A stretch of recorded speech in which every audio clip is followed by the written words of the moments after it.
लगातार बिहार में अलग अलग क्षेत्रों से मैं कवरेज कर रही हूं, लेकिन आज की शुरुआत हम मिथिलांचल से करने वाले हैं। मिथिलांचल से शुरुआत करने की वजह है आरजेडी नेता तेजस्वी यादव। खबर यह आ रही है कि तेजस्वी यादव राघोपुर से चुनाव लड़ने के साथ साथ एक और सीट से चुनाव लड़ सकते हैं जो मिथिलांचल में है। अब मिथिलांचल का क्षेत्र भी हम आपको समझाते हैं। मिथिलांचल में 7 जिले आते हैं: मुजफ्फरपुर, पूर्णिया, समस्तीपुर, दरभंगा, मधुबनी, सीतामढ़ी और सहरसा। इन जिलों में विधानसभा की कुल 60 सीटें हैं। यह संख्या कुल 243 विधानसभा सीटों वाले राज्य की करीब 25% है। और खबरदार करता सवाल यह है कि तेजस्वी यादव का ये दांव है या मजबूरी है। तेजस्वी यादव जिंदाबाद, तेजस्वी यादव जिंदाबाद। कर्पूरी जी के चित्र पर तारीख 24 जनवरी 2025, जगह फुलपरास, मधुबनी, जहां तेजस्वी यादव ने कर्पूरी ठाकुर के जयंती समारोह के एक कार्यक्रम में मिथिलांचल की जनता से बड़ा दावा किया। कर्पूरी जी ने जो रास्ता दिखाया है, जो विचारधारा कर्पूरी जी की है, उस विचारधारा पर तेजस्वी चलने का काम करेगा और कर्पूरी जी के सपनों को पूरा करने में जो ताकत लगेगी, जो कुर्बानी देनी होगी, जो हमारा योगदान होगा, उसको हम जरूर पूरा करने में हमारा पूरा योगदान और पूरा साथ रहेगा। कर्पूरी ठाकुर जी अमर रहे। इसी जनसभा में तेजस्वी यादव ने एक ऐसा खुलासा किया जिससे बिहार में गरीबों की आवाज कहे जाने वाले कर्पूरी ठाकुर से लालू यादव परिवार की करीबी साफ साफ दिखे। हमारी माँ तो खाना बना करके खिलाया करती थी। कई किस्से जो है सुने हैं। हमारे पिताजी के गोद में ही जो है उनकी अंतिम सांस थी। ये पूरा बिहार, पूरा देश जानता है। कहाँ से ये लोग सरकार चला रहे हैं, लेकिन सरकार। तेजस्वी यादव फुलपरास में सब बातें क्यों कर रहे हैं, इसका अंदाजा राजनीतिक पंडितों को पहले ही हो गया था। इस बात पर मुहर अब जाकर लगी। तेजस्वी यादव बिहार विधानसभा का चुनाव 2 सीटों से लड़ सकते हैं। सूत्रों के मुताबिक उनकी पहली सीट आरजेडी की पारंपरिक सीट राघोपुर होगी, तो दूसरी फुलपरास हो सकती है। तेजस्वी जी इस लहर के नेता हैं, उसको सुदृढ़ करना है, मजबूत करना है। और जो शक्ति लालू जी के समय में थी, जिस समय आप कहते थे हमारा छाती चौड़ा हो गया, मुंह में बोल आ गई, उस शक्ति का एकीकरण करना है तेजस्वी जी के नेतृत्व में। अब सवाल यह है कि जो तेजस्वी यादव खुद को राघोपुर का बेटा कहते आए हैं, जहां लालू परिवार का दबदबा रहा है, उस सीट के अलावा तेजस्वी को दूसरी सीट फुलपरास के रूप में क्यों खोजनी पड़ सकती है? क्या इसकी वजह उनके बड़े भाई तेज प्रताप यादव है, जिन्होंने बाढ़ से जूझते राघोपुर में जाकर तेजस्वी पर तंज कसा था। राघोपुर और मधुबनी की फुलपरास से तेजस्वी चुनाव मैदान में उतर सकते हैं, इसकी चर्चा पहले से ही थी। लेकिन सवाल 2 सीटों से चुनाव लड़ने को लेकर है। ये मजबूरी है या फिर आरजेडी का सोचा समझा दांव?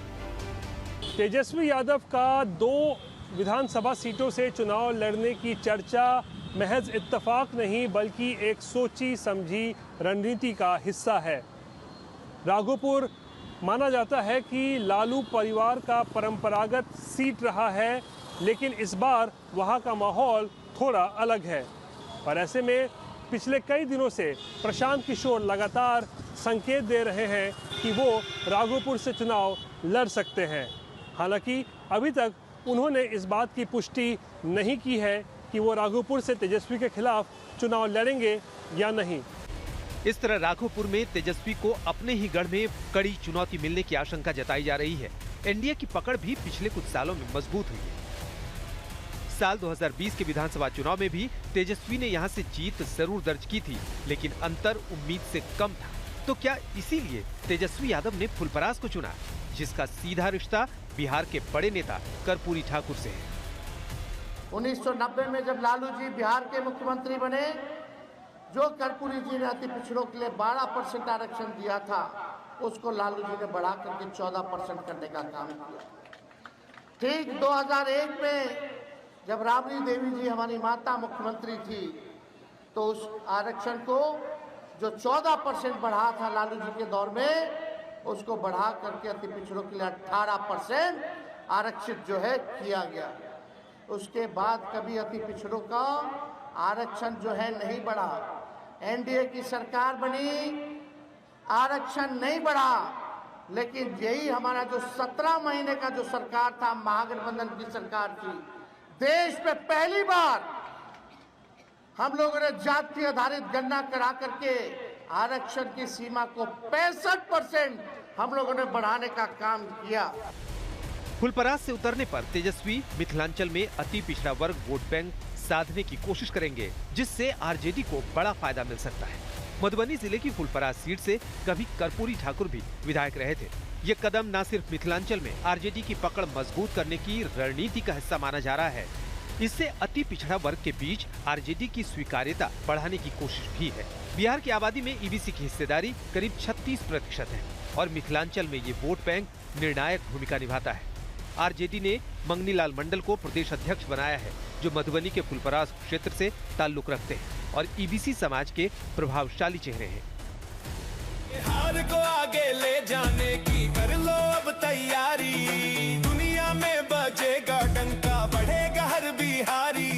राजनीतिक विश्लेषकों का मानना है कि तेजस्वी के फुलपरास से मैदान में उतरने से पूरे मिथिलांचल में महागठबंधन को बड़ा फायदा हो सकता है। आज वचन देते हैं कि लालू जी का लड़का भी इस विचारधारा से कोई समझौता नहीं करेगा। आपकी लड़ाई लड़ेंगे। कहते हैं कि अति पिछड़ा महादलित लालू जी और तेजस्वी से नाराज है। कभी भी अति पिछड़ा समाज, महादलित समाज जो है, ना तो लालू जी से नाराज रहा है, ना तो तेजस्वी से नाराज रहा है, ना अब है, ना कभी होगा। पिछले चुनाव में मिथिलांचल की राजनीति में एनडीए का दबदबा रहा, जिसकी झोली में 30 सीटें आई। आरजेडी ने 17 और जेडीयू ने 11 सीटें जीती, जबकि महागठबंधन को 15 सीटों पर जीत मिली, जिसमें 12 सीटें आरजेडी ने जीती। वोट शेयर भी एनडीए के पक्ष में रहा। आरजेडी और कांग्रेस दोनों यहां एनडीए के मुकाबले में कमजोर साबित हुए। बीजेपी इस इलाके में इस बार भी अपनी पकड़ बनाए रखने की कोशिश करने के लिए जीतोड़ कोशिश कर रही है। इसी कोशिश के तहत बीजेपी मैथिली ठाकुर जैसी हस्तियों पर दाव लगाने से नहीं चूक रही, जो मैथिल ब्राह्मण समुदाय से भी आती हैं, जिसकी मिथिला क्षेत्र में एक अच्छी खासी और प्रभावशाली संख्या है।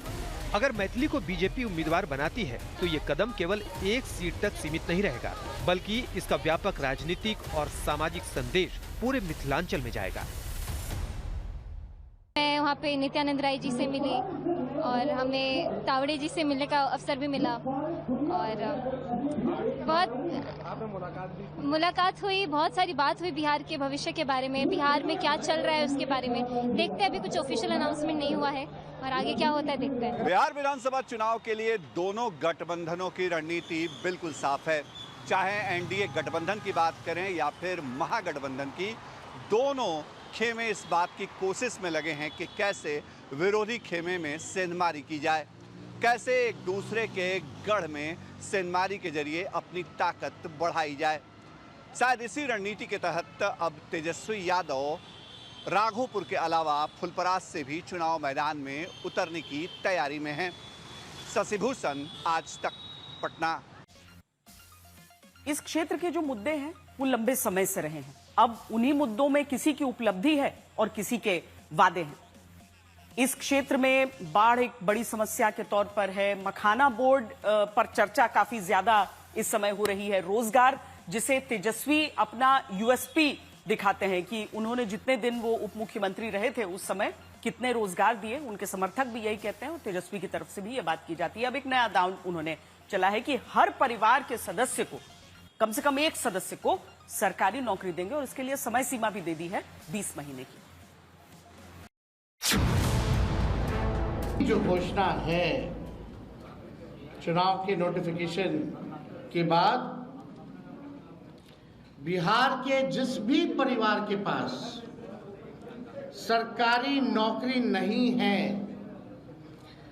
ऐसे हर परिवारों को एक नया अधिनियम बना करके अनिवार्य रूप से उन परिवार में नौकरी जो है दी जाएगी। यानी सरकार बनते ही इन्होंने 20 साल तक कोई नौकरी नहीं दी, कोई रोजगार नहीं दी, लेकिन सरकार बनते ही 20 दिनों के अंदर यह अधिनियम बनाया जाएगा और 20 महीने में ऐसा कोई बिहार का घर नहीं बचेगा जिसके पास सरकारी नौकरी नहीं होगी। तेजस्वी का चैलेंज बहुत बड़ा है। इसके मुकाबले का चुनावी ऑफर अभी तक नहीं आया है, क्योंकि बिहार में करीब 3.5 करोड़ परिवार हैं। आंकड़े बताते हैं कि कुल आबादी के 4.92% हिस्से को रोजगार उपलब्ध है और उसमें सिर्फ 1.57% ही सरकारी नौकरी में है। तेजस्वी यादव जी कह रहे हैं कि 20 महीने में हर घर में नौकरी देंगे। साथ में उनको ये भी बताना चाहिए कि हर घर से कितना जमीन लेंगे नौकरी देने के बदले में। क्या ये लोग बात करते हैं नौकरी की, रोजगार की, अपहरण उद्योग का ब्रांच ये हर गांव में खोलेंगे गलती सरकार सत्ता में आ गए तो ये मेरा प्रण है और जो हो सकता है वही हम करें। कोई जुमलेबाजी नहीं कर रहे, किसी को ठगने का काम नहीं कर रहे और प्रमाण देने को तेजस्वी को देने की जरूरत नहीं है। हमने वो 17 महीने में काम किया। तेजस्वी ने जो कहा है वो किया है और जो कह रहा है वो करेगा। ये एकदम फिजिबल है, हो सकता है, इच्छा शक्ति चाहिए। तेजस्वी जी कह रहे हैं कि हर घर के लोगों को वो नौकरी देंगे, यानी हर घर में एक नौकरी देंगे। हम एक ही बात कहना चाहते हैं कि बिहार के लोगों ने पहले ही आपके नौकरी के बदले जमीन के मॉडल को रिजेक्ट कर दिया है। किसी घर के कोई लोग आपसे नौकरी के बदले जमीन देना नहीं चाहते हैं। आसान तो बिल्कुल नहीं। नीतीश सरकार 5 साल में 50 लाख रोजगार देने के दावे भले ही कर रही हो, लेकिन 15 साल में 8 लाख और 20 साल में कुल 10 लाख सरकारी नौकरी दे पाई है। हालांकि तेजस्वी कहते हैं कि सारा सर्वे हो चुका है, प्लान तैयार है। पहले भी 17 महीने में 1.5 लाख नौकरी दी थी। इस बार भी सरकार बनने के 20 दिन के अंदर कानून और 20 महीने में 3 करोड़ नौकरी फिक्स है। लेकिन हकीकत की जमीन बड़ी सख्त है। आंकड़े बताते हैं कि बिहार में सरकारी नौकरी के मौके कुल 46 विभागों में ही मिल सकते हैं। इसमें प्रशासन क्षेत्र में 10 विभाग, वित्त क्षेत्र के 7 विभाग, मानव संसाधन क्षेत्र के 3 विभाग, इंफ्रास्ट्रक्चर क्षेत्र के 8 विभाग, कृषि सिंचाई क्षेत्र के 10 विभाग, समाज कल्याण क्षेत्र के 5 विभाग और कला संस्कृति क्षेत्र के 3 विभाग हैं। और इन सभी 46 विभागों को मिलाकर बिहार में अभी करीब 13 लाख ही सरकारी कर्मचारी हैं। नीतीश सरकार ने इसी जुलाई में कैबिनेट बैठक करके 11 विभागों के 12 सदस्यों की जो हाई पावर कमेटी बनाई है, उनमें भी 5 साल के अंदर सरकारी क्षेत्र की नौकरी और निजी क्षेत्र का रोजगार मिलाकर कुल 1 करोड़ जॉब क्रिएट करने के मौके तलाशने को कहा गया है। बिहार में भले कांग्रेस का मुद्दा वोट चोरी हो, आरजेडी का मुद्दा सुस्त सरकार हो, लेफ्ट का मुद्दा मजदूर किसान हो, बीजेपी जेडीयू का मुद्दा विकास हो, लेकिन बिहार के नौजवानों का मुद्दा नौकरी, रोजगार, परीक्षा, पेपर लीक ही है।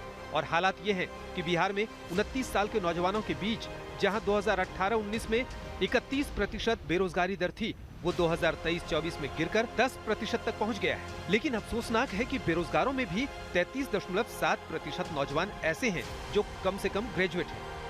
बिहार के ये बेरोजगार नौजवान नौकरी और रोजगार की तलाश में बड़ी संख्या में पलायन भी करते हैं, जिसमें कुल कामकाजी आबादी का करीब 7% यानी 50 लाख की तादाद में नौजवान दूसरे राज्यों की ओर जाने को मजबूर होते हैं। राजनीतिक दलों के लिए नौकरी और रोजगार अमूमन बिहार में चुनावी मुद्दा नहीं रहा है, लेकिन तेजस्वी की सियासत नौजवानों के वोट और नौकरी की मांग पर फली फूली है। और चुनावों में इस नए वोटर की बात की जाए तो इस बार के बिहार चुनाव में 14 लाख ऐसे नौजवान हैं जो पहली बार वोट डालेंगे। ये कुल इलेक्टोरेट का 1.88% है। 2020 में पहली बार के वोटर 11,17,000 थे, जो कुल वोटर का 1.53% थे। और तब 56 सीटें ऐसी थी जहां जीत हार का अंतर नए वोटर की औसत संख्या से भी कम था। इसी तरह 2015 में 24,13,000 थे, जो कुल इलेक्टोरेट का 3.61% था। और तब 41 सीटें ऐसी थी जहां जीत हार का अंतर औसत नए वोटर की संख्या से कम था। इस बार हर सीट पर औसतन 5,700 नए वोटर होंगे, जिनके लिए सरकारी नौकरी का वादा सबसे बड़ा वादा हो सकता है। यही वजह है कि तेजस्वी के इस चुनावी कार्ड को विरोधी दल चुनाव जीतने के लिए झांसे वाला बता रहे हैं। आज तक के तेजस्वी यादव की जो पहली प्रमुख सीट है राघोपुर, वहां से जनसुराज के प्रशांत किशोर भी चुनाव लड़ सकते हैं और इस वजह से यह कहा जा रहा है कि इसीलिए शायद दूसरी सीट की तरफ तेजस्वी की तरफ से देखा जा रहा है। हालांकि दिलचस्प यह है कि अभी तक प्रशांत किशोर की तरफ से इस बारे में स्पष्ट नहीं कहा गया है। और यहाँ वोट लेने के लिए आकर सीतामढ़ी में भाषण दीजिएगा तो कोई मानने वाला नहीं है। अगर जंगल में शेर दूध बांट रहा है तो समझिए कि दूध दिखाकर आपको खाने वाला है। खुला चुनौती दे रहे हैं तीनों दल का जो नेता बिहार का कोई क्षेत्र चुन ले और कहे कि भैया हमको यहाँ हरा कर दिखा दीजिए, उसको दिखा देंगे कि कैसे चुनाव लड़ा जाए। हमको किसी से सर्टिफिकेट की जरूरत नहीं है। बिहार में सभी बड़े दलों को चुनौती दे रहे प्रशांत किशोर चुनाव लड़ेंगे या नहीं? तेजस्वी यादव पर हमेशा हमलावर रहने वाले प्रशांत किशोर क्या राघोपुर से चुनाव लड़ेंगे? तेजस्वी यादव का कलम बांटना ऐसे है जैसे जंगल में शेर जो है वो दूध बांटने लगे। तो अगर जंगल में शेर दूध बांट रहा है तो समझिए कि दूध दिखाकर आपको खाने वाला है। तो तेजस्वी यादव कलम दिखाकर आपको बर्बाद करने वाला है, आपके हाथ में कट्टा पकड़ाने वाला है। तेजस्वी यादव कलम वाले लोग नहीं हैं, ये सब कट्टा वाले लोग। बिहार की राजनीति बदलने के इरादे से चुनाव लड़ने का दावा करने वाले प्रशांत किशोर को लेकर सबसे बड़े सवाल का जवाब अभी तक नहीं मिल सका है कि क्या राघोपुर में उनका मुकाबला तेजस्वी से होगा। आज जो तेजस्वी ने वादा किया है कि हर घर में सरकारी नौकरी दी जाएगी, इसको कैसे देखते हैं? भाई हर घर में सरकारी नौकरी, इसको ऐसे देखता हूँ कि इनसे बड़ा झूठ बोलने वाला है यहाँ धरती पर कोई है नहीं। या तो ये मूर्ख हैं या सब पूरे बिहार को मूर्ख बना रहे हैं। हर घर में एक नौकरी का मतलब है 3.5 करोड़ नौकरी। सभी की नजरें उनकी ओर से जारी होने वाली उम्मीदवारों की सूची पर थी, जिसमें लोग उनका नाम ढूंढते ही रह गए, लेकिन 51 लोगों की लिस्ट में प्रशांत किशोर का नाम नहीं मिला। संख्या कितनी है उससे ज्यादा इम्पोर्टेंट है कि उसमें जारी हुए नाम का कैरेक्टर क्या है। जो वादा किया गया था कि बिहार में जनसुराज से वो लोग चुनाव लड़ते दिखेंगे जो धन बल और बाहुबल के इतर अपने चरित्र, अपने काम, अपने अनुभव, अपने समाज में किए गए प्रयास की वजह से जाने जाते हैं। और उस सूची में आपको वैसे ही नाम दिखेंगे। आपको उन समाज के लोग दिखेंगे जिन्होंने कभी जीवन में, जिनके बारे में कोई सोच नहीं सकता था कि वो चुनाव लड़ेंगे, उनको जनसुराज चुनाव लड़ने का मौका दे रहा है। सबको लगा कि प्रशांत किशोर अपने उम्मीदवारों की सूची जारी करने आएंगे, लेकिन ऐसा नहीं हुआ। इससे उनके चुनाव लड़ने को लेकर सस्पेंस गहरा गया। जब आज तक ने उनसे इस बारे में पूछा तो उनका जवाब गोलमोल रहा। चर्चा थी करगहर या राघोपुर, तो करगहर तो आज आप लोगों ने अनाउंस किया, यानी वहां से सब चुनाव नहीं लड़ रहे हैं। क्या राघोपुर से प्रशांत किशोर चुनाव? देखिए, मैं जो बात सच्चाई है वो सामने रखता हूँ। मैंने शुरुआती दिनों से कहा है कि राघोपुर से कुछ साथियों ने, वहाँ के संगठन के लोगों ने मेरे नाम से आवेदन दिया था।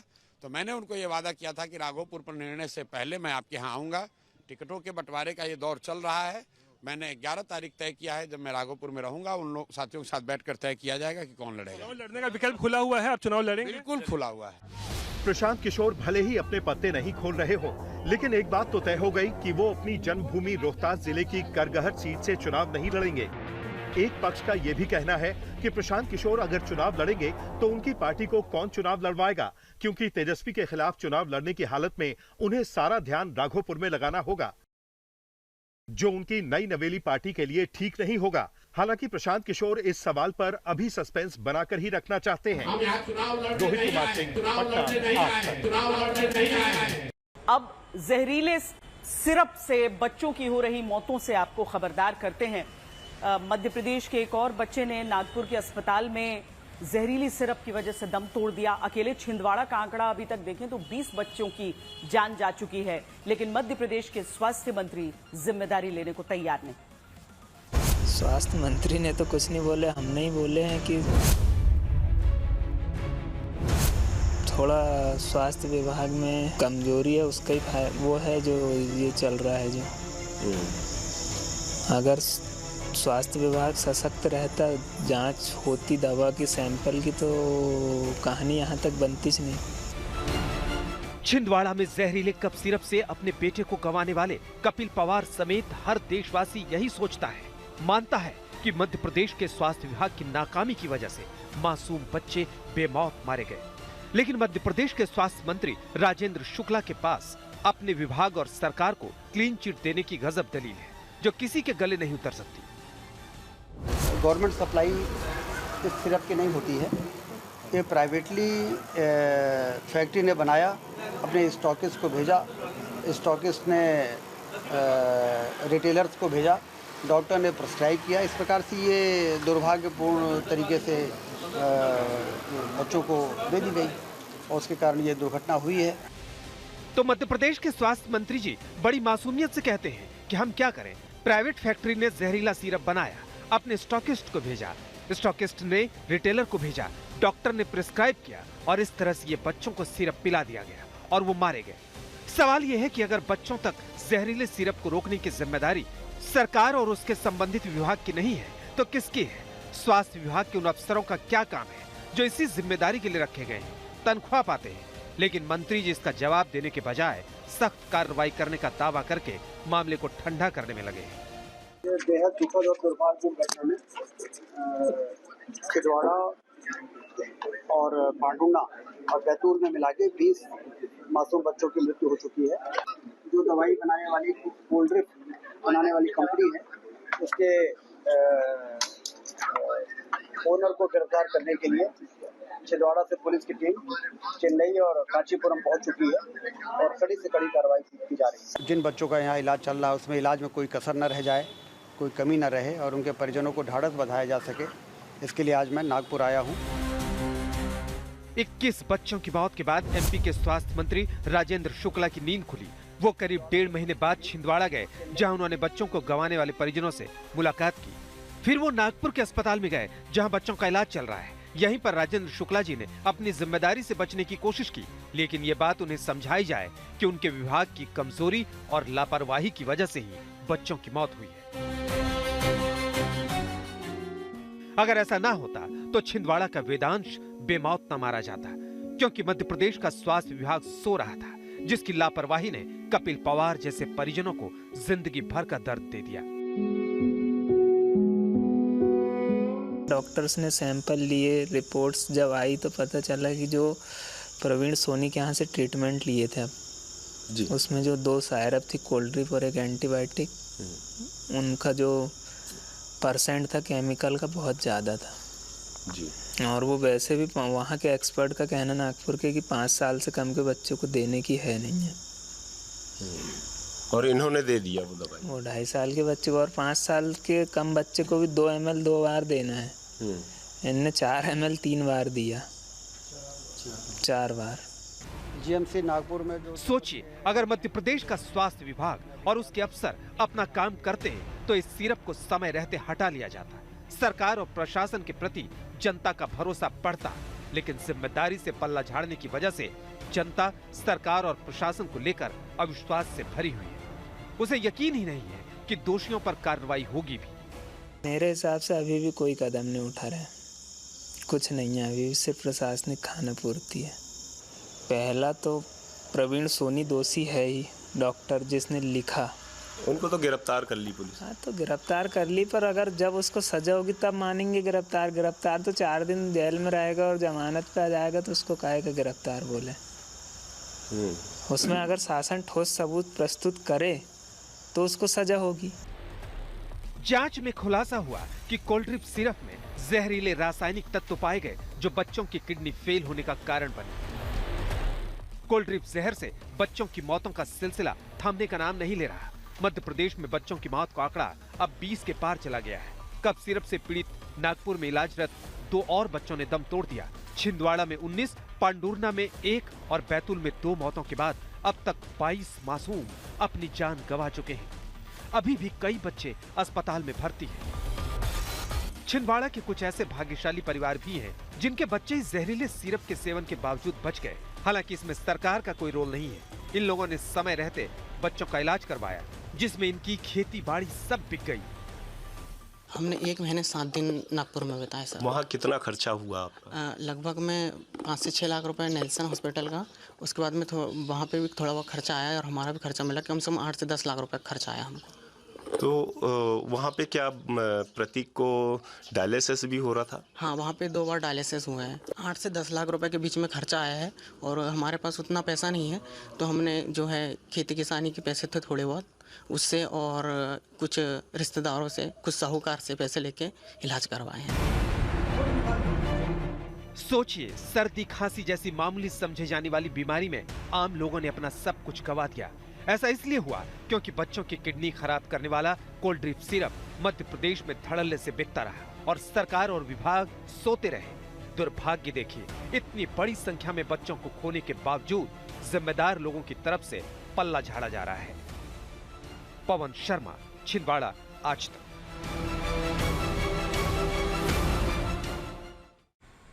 मध्य प्रदेश के मुख्यमंत्री मोहन यादव भी आज नागपुर पहुंचे।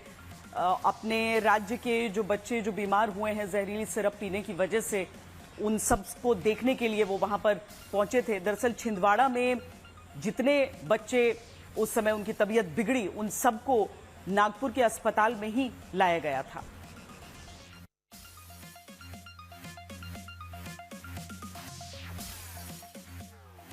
जहां दवाई बनी है, हमारी पुलिस ने आज वहां जाके दबोचा भी, लेकिन तमिलनाडु सरकार के द्वारा जिस प्रकार से पूरी सहयोग करना चाहिए उसमें वो सहयोग नहीं कर रहे हैं। वहाँ के ड्रग कंट्रोलर जो एक्सेस वहाँ उनका अमानक प्रकार की दवाई प्राप्त हुई, उस दवाई पे उसकी प्रॉपर तरीके से जांच होकर उसकी रिपोर्ट आ जाए। और ये बात सही है कि दवाई की कंपनियां जहाँ होती है, एंड टू एंड दवाई के संबंध में जो रिस्पॉन्सिबिलिटी होती है वो तो दवाई कंपनियों की होती है, लेकिन फिर भी हमने हमारे यहाँ के भी रैंडम सैंपल होना चाहिए। रैंडम सैंपल में भी गलतियाँ हुई तो हमने ड्रग कंट्रोलर को भी हटाया, असिस्टेंट ड्रग कंट्रोलर को भी सस्पेंड किया है।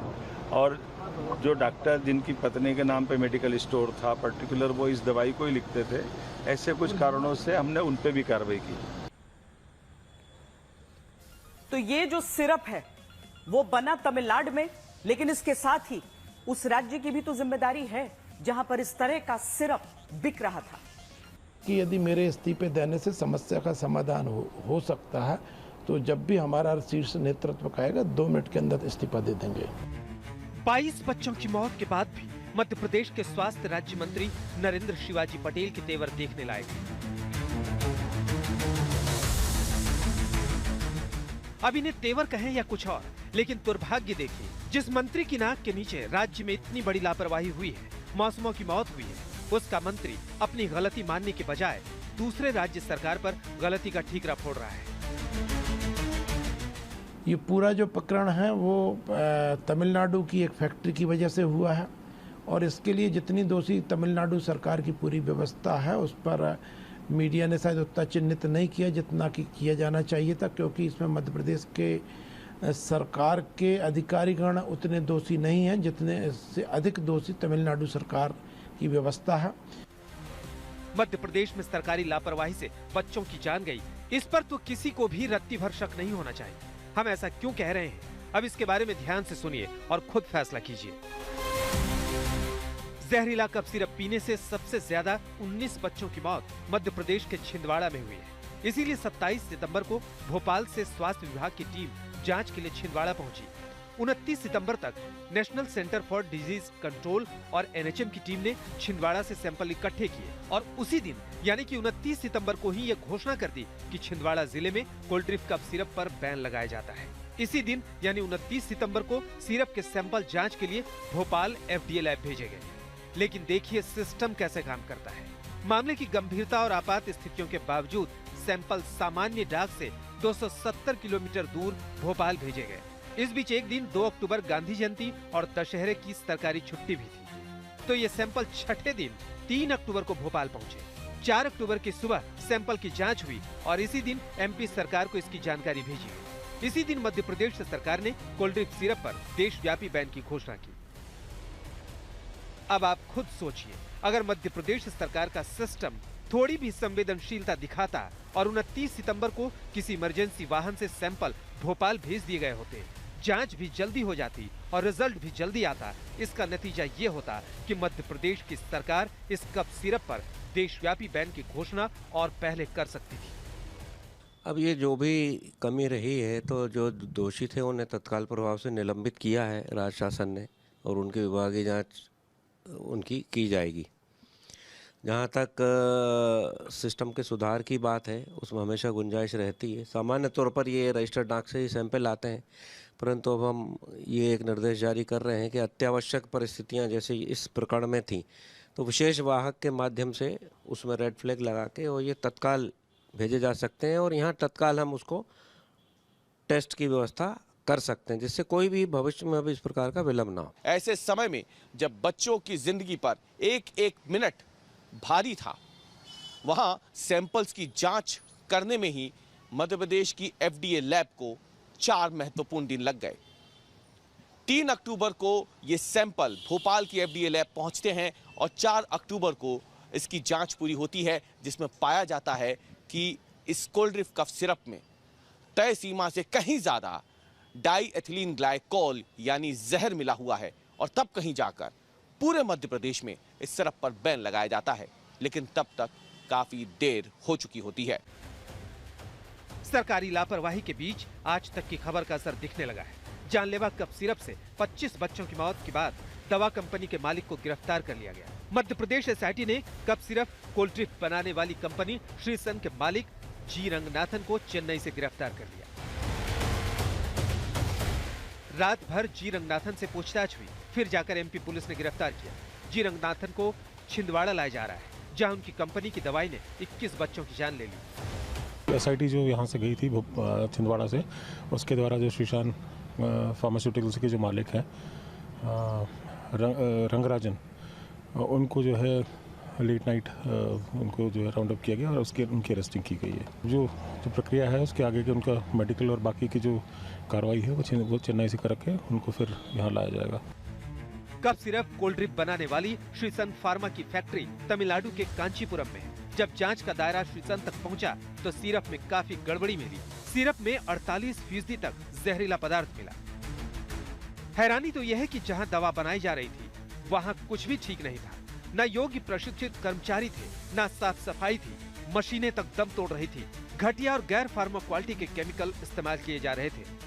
हम आपको दिखाएंगे ये किलर फैक्ट्री, ये किलर प्लांट जो कितना अनहाइजीनिक कंडीशंस में कॉफ सिरप को मैन्युफैक्चर किया जा रहा था। आप देख सकते हैं कि ये कंडीशंस, ये डिजाइन और ये लेआउट और ये एनवायरनमेंट कितना गंदे एनवायरनमेंट में किया जा रहा है। आप देख सकते हैं कि कितना अनहाइजीनिक है। और मैं आपको ये भी दिखाना चाहती हूँ कि यहाँ की जो इक्विपमेंट्स है जो कॉफ सिरप को मैन्युफैक्चर किए गए, ये भी बहुत अनहाइजीनिक कंडीशंस है। It's not cleaned at all. कैसी विडंबना है जिसे दवाई मानकर पी जा रही है, वो भी जहर है। सरकार है, सिस्टम है, कानून है, पुलिस है, फिर ये सरेआम हो रहा है जैसे जिंदगी का कोई मोल ना हो। बस पैसा कमाना है, चाहे किसी बच्चे को लाश ही क्यों न बनाना पड़े। चेन्नई से अनघा के साथ रवीश पाल सिंह, भोपाल, आज तक। मध्य प्रदेश में कांस्टेबल भर्ती के करीब 7,500 पद निकाले गए हैं। बेरोजगारों में बहुत उत्साह है, सब चाहते हैं कि ये भर्ती परीक्षा दें और इसके लिए जो सामान्यतः जो क्वालिफिकेशन होती है उससे भी आगे बढ़कर PhD और बाकी जो क्वालिफिकेशन है उनके छात्र भी अप्लाई कर रहे हैं। प्रतिस्पर्धा के स्तर को इससे समझिए कि 9.5 लाख आवेदन इसके लिए आ चुके हैं, यानी कि प्रति पद अगर देखिए आप तो 1300 आवेदन है। छिंदवाड़ा की रहने वाली पल्लवी चौकीकर जो MBA करके भी बेरोजगार है। मैंने MBA किया हुआ है। MBA करने के बाद भी मुझे कोई जॉब नहीं मिली। बैतूल की निधि धोटे जो MSc मैथ्स करके भी रोजगार की तलाश में। मैं MSc मैथमेटिक्स की डिग्री है मेरे पास और मैं अभी PSC की प्रिपरेशन कर रही हूँ। MSc के भी पर्सपेक्टिव से देखें तो इतनी कुछ खास नौकरियां मिल नहीं रही है।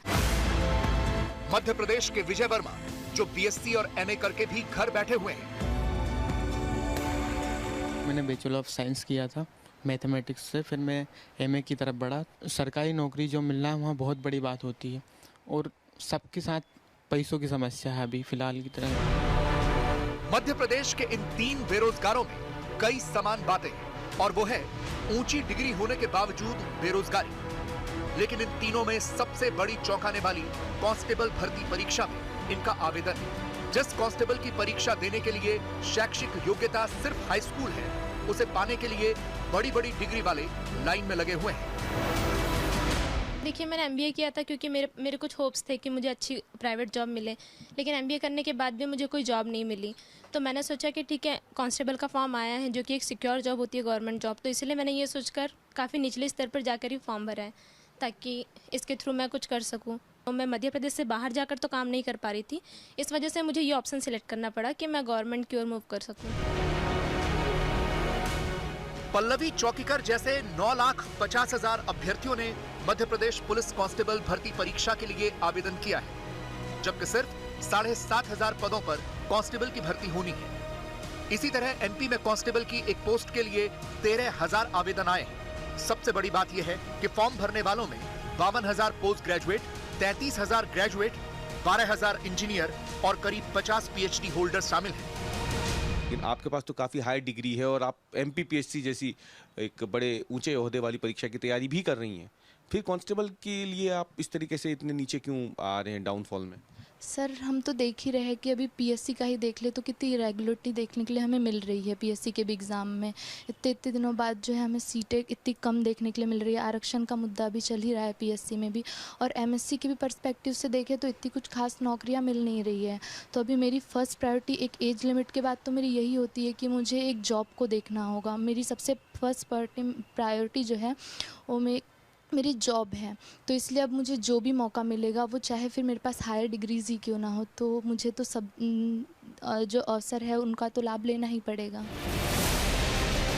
सोचिए, ये वो नौजवान हैं जिनकी फाइलों में बड़ी बड़ी डिग्रियां हैं, लेकिन बेरोजगारी की मांग ये है कि एमएससी मैथ्स और एमबीए की डिग्री वाले कहीं ट्रेन ड्राइवर बनने के लिए परेशान हैं तो कहीं चपरासी बनने के लिए। इसलिए मध्य प्रदेश के ये छात्र अगर कांस्टेबल बनने के लिए अपनों का ही ताना सुनने को मजबूर हैं, तो ये सारे देश की विडंबना है। इसकी एक बड़ी वजह ये भी है कि सरकारी नौकरियां निकलना ही कम हो गई। अगर भर्ती निकल भी जाए तो नौकरी मिलते मिलते वर्षों गुजर जाते हैं। मैं सीहोर जिले के गांव है बावड़िया नौबाद, वहां का रहने वाला हूं। और ग्रामीण क्षेत्र की बात यह है कि सबसे पहली प्राथमिकता होती है सरकारी नौकरी, और सरकारी नौकरी जो मिलना है वहाँ बहुत बड़ी बात होती है। पहले कोई नौकरी मिल जाए, उसके बाद फिर देखेंगे कि क्या होगा आगे। इस वजह से ये कांस्टेबल के फॉर्म भरना पड़ रहा है हमें। अभी भी बहुत सारे दोस्त लोग बोलते हैं कि भाई तूने तो एमए किया था और अब तू कांस्टेबल का फॉर्म भर रहा है। तो ये सारी चीज़ें तो होती ही हैं सबके साथ, लेकिन सर अब करे भी क्या। अब दूसरी भर्तियाँ भी आने से रही, बहुत कम पोस्ट आती है हर जगह। सोचिए, मध्य प्रदेश का एक नौजवान 19,500 रुपए के मासिक वेतन वाली नौकरी को बहुत बड़ी बात बता रहा है, जबकि चाहे एमबीए की डिग्री हो या फिर इंजीनियरिंग की इनकी पढ़ाई का खर्च लाखों रुपए है। लेकिन मध्य प्रदेश के करीब 10 लाख नौजवान सालों की पढ़ाई और बड़ी बड़ी डिग्रियां फाइलों में सजाने के बावजूद कांस्टेबल भर्ती परीक्षा की तैयारियों में जुट चुके हैं। ये परीक्षा इसी महीने की 30 तारीख को 2 पालियों में होगी। पहली पाली सुबह 9:30 बजे से सुबह 11:30 बजे तक होगी, जबकि दूसरी पाली दोपहर 2:30 बजे से शाम 4:30 बजे तक होगी। रवीश पाल सिंह, भोपाल, आज। और अब बिहार चुनाव कवरेज किस तरीके से आज तक करने वाला है वो हम आपको बताते हैं। हमेशा हर चुनाव में कुछ न कुछ अलग हम लेकर आते हैं आपके लिए। इस बार मैं पदयात्रा पर निकली हूं, अलग अलग कंस्टिट्यूएंसीज यानी कि 243 कंस्टिट्यूएंसी 38 जिलों के चप्पे चप्पे की खबर आप तक मैं पहुंचाऊंगी। बिहार जनता जिंदाबाद, जिंदाबाद जिंदाबाद, लोकतंत्र जिंदाबाद, जिंदाबाद जिंदाबाद। आधी आबादी जो है वो तय करती है कि पूरी सरकार किसकी बन रही है। वोट करी है, चुनी है सारा कार होई, मनवा में आस जागल हो। असली खबर के लिए ना जमीन की खाक छाननी ही होती है।